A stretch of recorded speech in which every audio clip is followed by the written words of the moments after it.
Olá, bem-vindos a mais uma exploração focada. Hoje a gente vai mergulhar no material que trata do significado da cruz. Mas não só como um símbolo, né? É sobre a cruz como um ponto de reconciliação e o começo de uma vida nova em Cristo.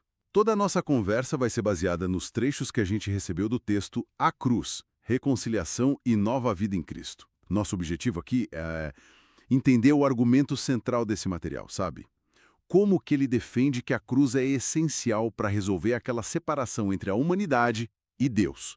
E importante, vamos ficar só no que o texto diz, tá? Exato, e acho que vai pontuar logo de cara que essa fonte vê a cruz não como apenas um ícone, é mais como o evento-chave no plano de Deus, quase um lugar mesmo onde acontece uma virada radical. Então, nosso foco vai ser mesmo só nessa perspectiva que o texto traz pra gente. Perfeito. Então vamos começar a desembrulhar isso. O texto parte da ideia de que a cruz foi o meio que Deus escolheu para reconciliar a gente com ele. Menciona até Efésios capítulo 2, né? Aquela parte que fala, pela cruz reconciliar ambos com Deus em um só corpo. Isso indica que foi ali que a tal inimizade acabou. E essa inimizade, claro, o texto liga à separação espiritual que o pecado causa. Sim, e essa natureza da inimizade, o material detalha usando Romanos capítulo 8. Fala da inclinação da carne, que a gente pode entender como essa tendência interna nossa, né? Que a fonte descreve como sendo na raiz contrária a Deus, aos caminhos dele. E o texto enfatiza que nem a lei mosaica resolvia isso. Diz que a lei era debilitada pela carne. Quer dizer, segundo essa análise, a lei acabava mais mostrando o tamanho do problema, sabe? A gravidade da ruptura do que realmente consertando. Era tipo um diagnóstico. Ah, entendi.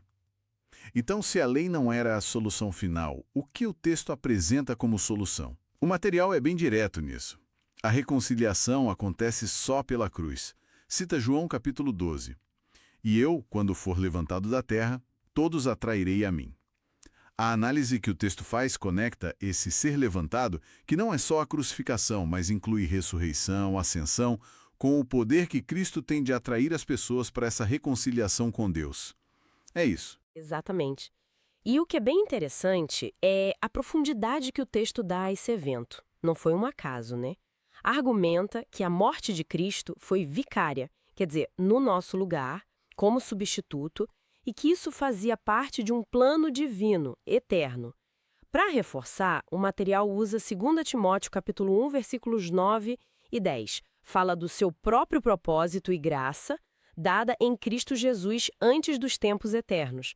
Algo que só ficou manifesto, claro, com a vinda de Cristo, que destruiu a morte.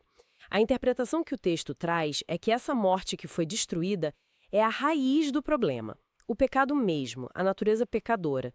E, em troca, a ressurreição é que dá a vida eterna. Hum, isso leva a um ponto crucial do argumento, me parece.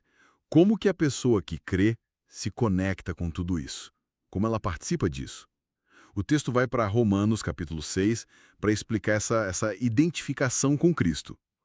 A ideia central ali é que, pela fé, a gente é como que batizado na sua morte. Isso. Não um ritual literal, né? Mas uma união espiritual tão forte que permite a gente andar em novidade de vida. O texto até destaca o versículo 6, Sim, versículo 6 é a chave. que diz: sabendo isto, que o nosso velho homem foi crucificado com ele, para que o corpo do pecado seja desfeito, a fim de não servirmos mais ao pecado. Perfeito. É uma imagem muito forte que o material explora. A nossa natureza antiga, sabe? Aquela inclinada para o pecado, ela foi pregada na cruz junto com Cristo. E o objetivo disso, olhando para a análise que o texto faz de Romanos 6,6, é que o corpo do pecado, essa força, esse domínio do pecado na gente, fosse neutralizado, desativado. Não para a gente virar perfeito na hora, mas para quebrar aquela escravidão ao pecado, entende? Entendi. Então, essa crucificação do velho homem não é algo que a gente faz ativamente, mas algo que a fonte diz que já aconteceu em Cristo. Exato. E a gente entra nisso pela fé. Seria isso. Precisamente. E a consequência prática disso tudo, que o texto ressalta quando termina a análise de Romanos 6, está lá no versículo 11. Assim também vós considerai-vos mortos para o pecado, mas vivos para Deus, em Cristo Jesus nosso Senhor. Veja bem, não é só pensar positivo. A fonte insiste que a cruz é um evento real, com efeito transformador. É um chamado para a gente se enxergar como Deus nos vê agora, por causa da cruz, livres do domínio do pecado e vivos para Ele. Ótimo. Então, resumimos os pontos principais que a gente tirou dessa fonte específica. A cruz é a resposta divina para a barreira do pecado, algo que a lei não podia fazer. A morte de Cristo é vista como substitutiva, parte de um plano eterno. E, o mais importante talvez, a nova vida não é só para o futuro, é uma realidade agora, que começa quando a gente se une a Cristo na morte e ressurreição dele, quebrando o poder do pecado.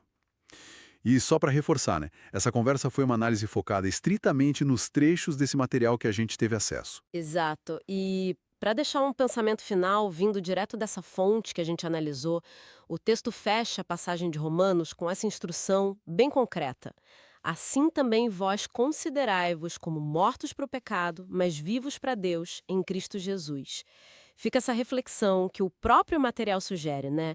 Sobre o que significa viver continuamente a partir dessa consideração, dessa nova realidade que, segundo o texto, a cruz inaugurou.